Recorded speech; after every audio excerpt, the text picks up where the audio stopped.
శోధన అనే పాఠశాల. ఒక మనుషునిగా భూమిపై జీవించిన ప్రభువైన యేసులోనే దైవికమైన జీవితం యొక్క రహస్యము దాగి ఉంది.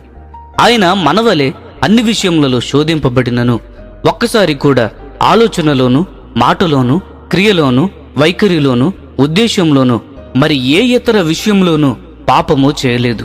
మొదటి తిమోతిలకు రాసిన పత్రిక 3వ అధ్యాయము 16వ వచనము, హెబ్రీయులకు రాసిన పత్రిక 4వ అధ్యాయము 15వ వచనము గమనించండి. శోధన అనేది పాపము వంటిది కాదు. యాకోబు రాసిన పత్రిక 1వ అధ్యాయము 14-15 వచనములు ఈ విషయాన్ని స్పష్టపరుస్తున్నాయి. పాపము చేయకముందు శోధనతో మన మనస్సు ఏకీభవించాలి. మత్తయి సువార్త 4వ అధ్యాయంలో యేసు ప్రభు శోధించబడ్డారని స్పష్టపరుస్తుంది. కానీ ఒక్కసారి కూడా తన మనస్సు ఆ శోధనలకు అంగీకరించలేదు. కాబట్టి ఆయన పాపము చేయలేదు, తన హృదయాన్ని పవిత్రముగా ఉంచుకున్నాడు. యేసు ప్రభువు మనవలే అన్ని విషయములలో శోధింపబడెను. అయితే ఒకే విధమైన శోధనలతో ఎప్పటికీ పోరాడుతూ ఉండలేదు. యేసు కూడా ఆయన యవ్వన దశలో మనవలనే లైంగికపరమైన విషయములలో కూడా శోధింపబడెను. అయితే ఆయన పూర్తి నమ్మకముతో ఉండుట చేత త్వరలో ఆ విషయంలో ఆయన జయము పొందెను.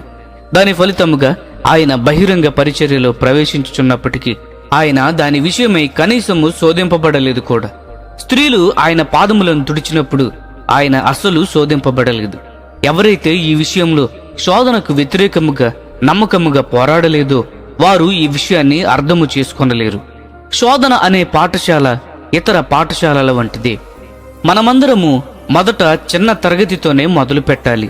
మన ప్రభువు కూడా మొదట చాలా సామాన్యమైన శోధనలతో శోధింపబడి ఉండవచ్చును. కానీ ఆయన ప్రతి తరగతిలో అవసరమైన కాలము కంటే ఎక్కువ ఉండలేదు. ఆయనకు 33 సంవత్సరముల వయసు వచ్చినప్పటికీ సిలువపై మరణించే సమయానికి సమాప్తమైనది అని చెప్పగలిగాను. ప్రతి ఒక్క శోధన జయింపబడెను. పాఠశాలలో ప్రతి పరీక్షలో విజయవంతముగా ఉత్తీర్ణుడయ్యను. ఆయన పరిపూర్ణుడిగా తయారయ్యను. మానవునిగా ఆయన విద్య పూర్తి అయ్యను.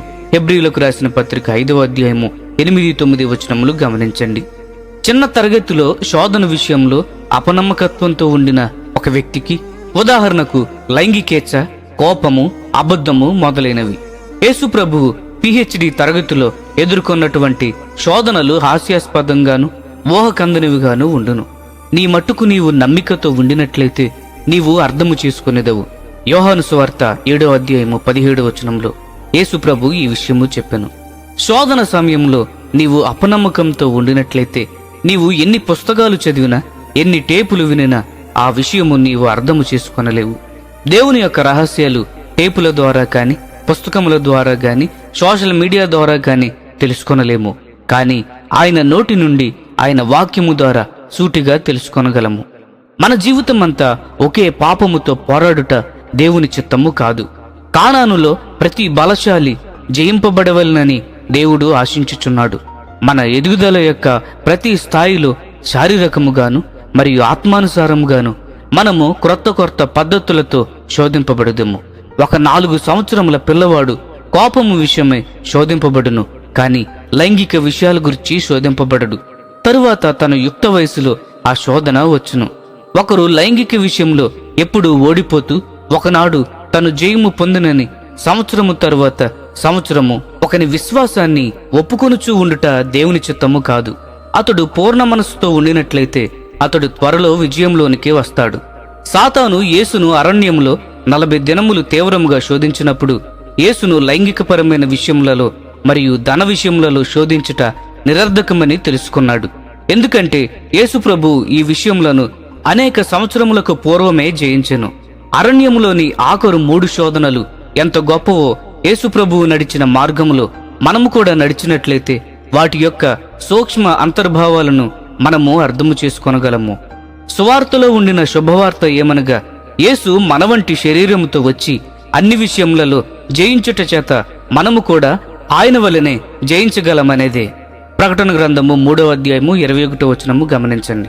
ప్రియ స్నేహితులారా, ఈ సందేశములు మీకు ఆశీర్వాదకరముగా ఉన్నట్లయితే లైక్ చేయండి, సబ్స్క్రైబ్ చేయండి, అనేకులకు షేర్ చేయండి. మీ విలువైన అభిప్రాయములను కామెంట్ రూపంలో మాతో పంచుకోనండి.